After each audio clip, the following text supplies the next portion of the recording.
I don't want to do this shit. I don't want to do it. I don't really feel like doing it. Why you saying it like that, man? Because this ain't no fun. It ain't no fun if the homies can't have none. See, that right there? That right there is going to be the most fun that we have while we're doing this whole damn show this week. The whole Miami Dolphins show, that right there is going to be the most fun part of it. This season ain't about fun. It's about consistency and discipline. Your words. Ah, my credo. Discipline and consistency. That wasn't supposed to apply when the Dolphins are playing like this. Rain or shine, P. Rain or shine. And remember, get all that negativity out before Woozy starts talking. But negativity is all we seem to have. There's nothing but the negative. Rain or shine. Now do the show. And do it with a smile on your face. Fine. Fuck it. Fuck that bitch. Fuck you. Start the fucking cameras. Let's do the show. Are we rolling? Yeah. Are we good? Yeah. Put the smile on. Fuck that. 3, 2, 1. Folks, what's up and welcome to the Scotty P Show, coming at y'all from sunny California, where we all smiles. 2788 Studios. Now, I am relegated to the west side corner because I can't get the executive suite when it's just me and I'm talking the Dolphins. So when it's just me and I'm talking the Dolphins, there's going to be no praise bees. I ain't even want to talk about the Dolphins this week. And if y'all have watched the Dolphins, which I hope you haven't, or if you paid attention to the Dolphins whatsoever, whether it be reading online, watching Sports Center, whichever it may be, you know exactly why I ain't trying to talk about the Dolphins. But I have to. Producer said that the millions and millions of them Scotty P Show fans all around Miami and all around the globe were going to be disappointed if I didn't do the show. And they're already incredibly disappointed by the team's play and performance this year. They told me I had to get all the negative out before Woozy White Boy started talking. Well, damn it, there's a lot of that to go around. Not much positivity to talk about. So let's get into it. Where do we start, y'all? Miami fans, where do we start? Just like every time, you start at the top. Who's at the top of our list? The general manager, Chris Grier. Oversees personnel and all football operations. Been here for 8 years. 8 years and hasn't developed an offensive line worth shit. 8 years. There's 5 offensive linemen. Man, you could have picked one good lineman every 2 years and had a nice offensive line out there. Where they at, Christopher? Can we get an offensive line so our quarterbacks can perform? Our center, right? Following the Jason Kelce's. Following the Jeff Saturdays of the world. Those big motherfuckers snapping the ball and holding the line down. Our center is the size of a line cook at the damn electrolyte beverage mill. That's why these defensive linemen are in the backfield all game, stopping the runs, getting to the quarterback, making him scramble, which we can't do well as well. Chris Grier was the one who decided to pick, a little controversial, Chris Grier is the one who decided to pick Tua over Justin Herbert. When many of the draft experts, many of the NFL players, plenty of retired players and coaches all wanted to go with Justin Herbert. I myself did as well. I love Tua, Roll Tide. But personally, I wanted Justin Herbert coming out of Oregon. I ain't even mad at that. I think they should have went Herbert. Stronger, faster, bigger arm, overall better athlete. I ain't saying he's played better than Tua, because he hasn't necessarily played better than Tua. They got similar results. Nobody's went far in the playoffs whatsoever, so I can't overall judge that. But when you go back and look at what was going on, a lot of people wanted Herbert, myself included. If Tua didn't get knocked out, who knows what's going on, but Tua did get knocked out a few times, man, and so we're going to have to go into the future and judge that. But That's where we're going with Chris Grier. Dude needs to make some better personnel decisions. Next, where do we go? Coach Mike McDaniel. Now, we love you, Coach. The whole city of Miami loves you. The Dolphins fan base loves you. People who aren't even Dolphins fan absolutely love you. We love the quirkiness that you have when answering the reporters. We love the way you deal with the media. We love the relationship that you have with your players, especially the quarterback, bringing Tua, out of his depression, out of his thinking that he wasn't good enough. That's awesome of you. We love that shit. I love that you sound stoned as hell every time you go to the press conference.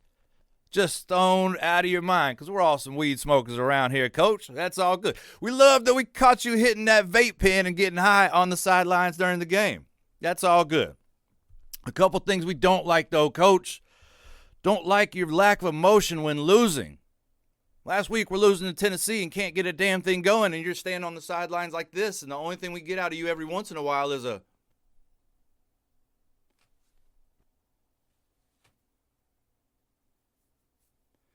Coach, when you're getting your ass kicked and your offensive line is getting run over, and that offense from Tennessee is getting what they want, speak some fire into the players, man. Light a fire. Get emotional, man. I know that you're smart, and I know you're a genius, and I know you know how to coach football, but sometimes this is just raw emotion that gets the feelings going and gets the players hype. Let's do some of that, big dog. Come on. You're the coach. You are the head coach. You are the leader of the football team, man. Put some energy and emotion into our boys.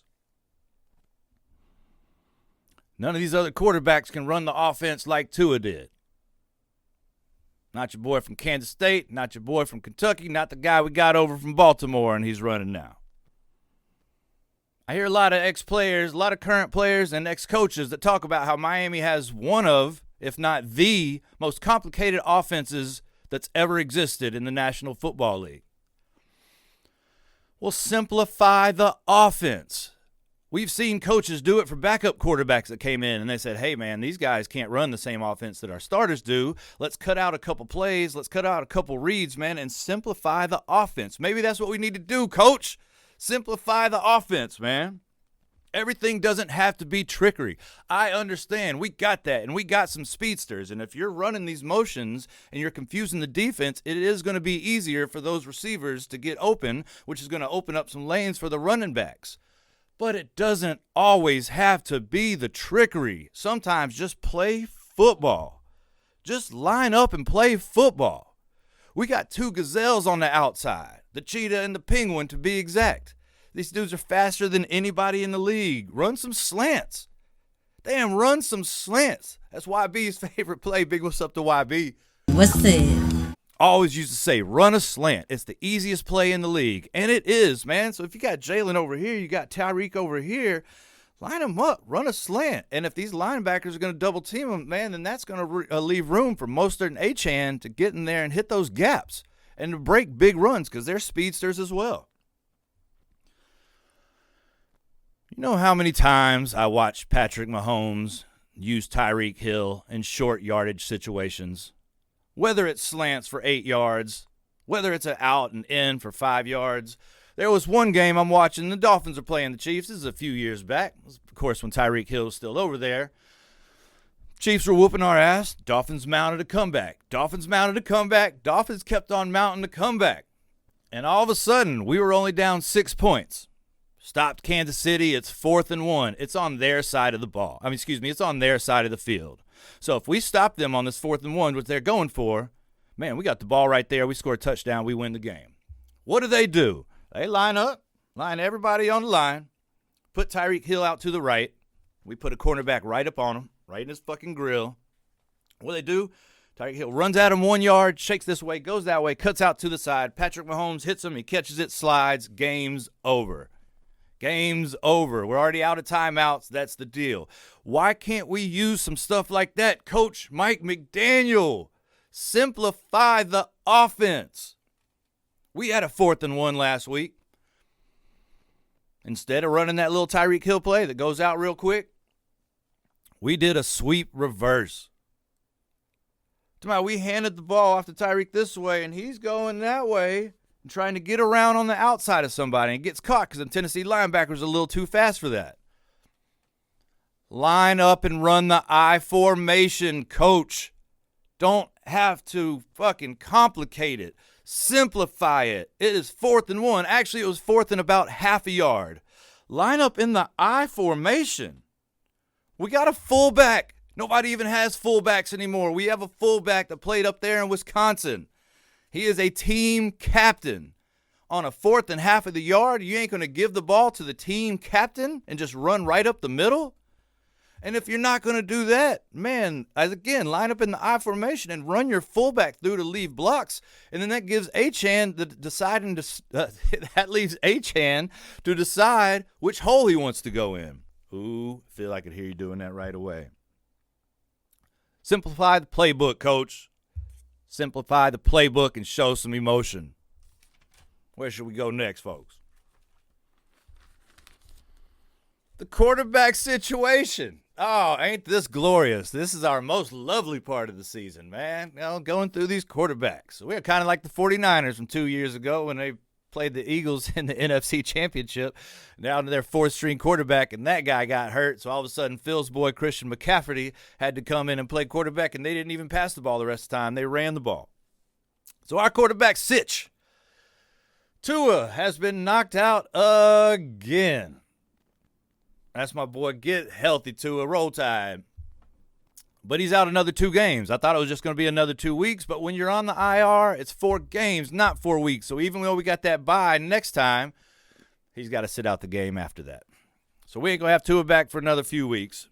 Skylar Thompson got knocked out with some chest injuries. That's because the Seattle Seahawks were in the backfield the whole time. Again, because our center is the size of a line cook at the Electrolyte Beverage Mill. Get a bigger dude in there. Come on, Chris Grier.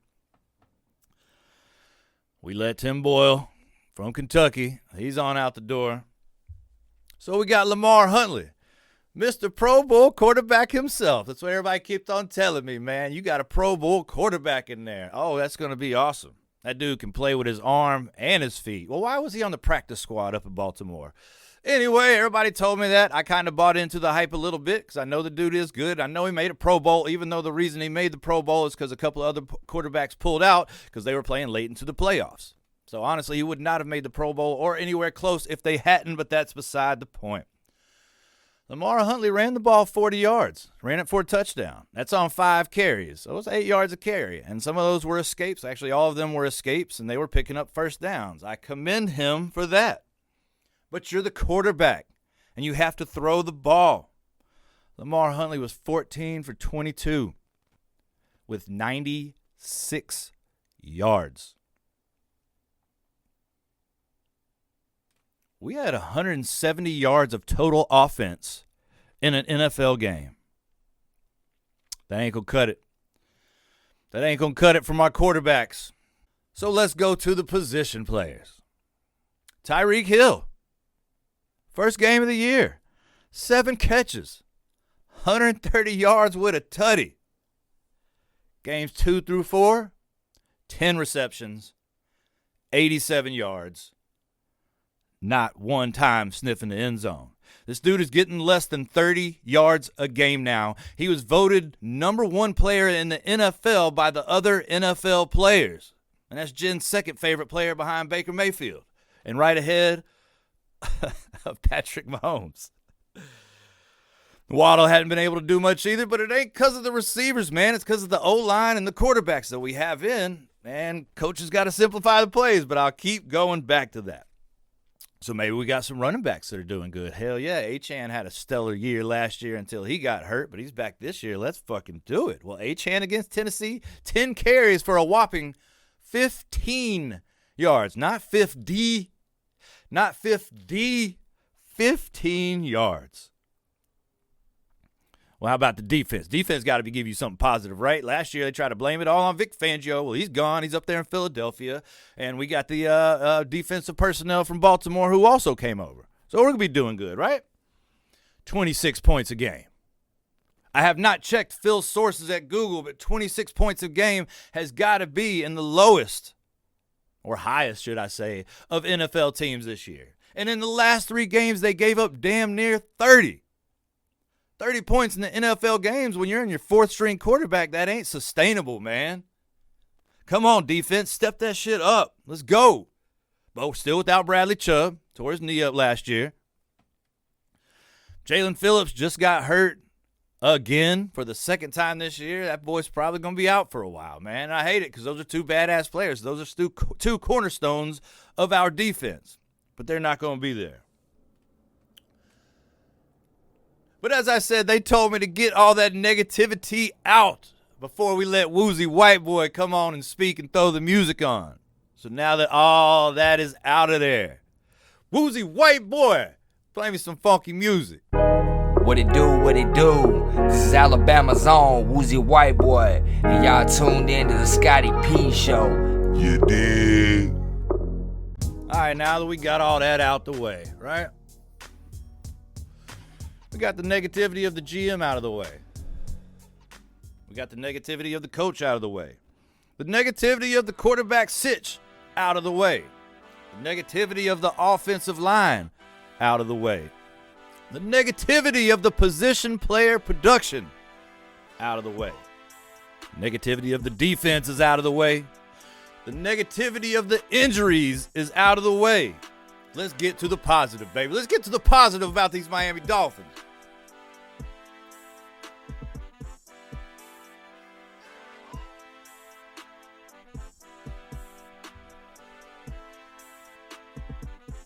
Well, that's about it, folks. That's all we got for this week of the Miami Dolphins, man. I hope y'all enjoyed it. I hope y'all tune in next week. Actually, next week we got a bye, so tune in the week after that. This was a lot of fun.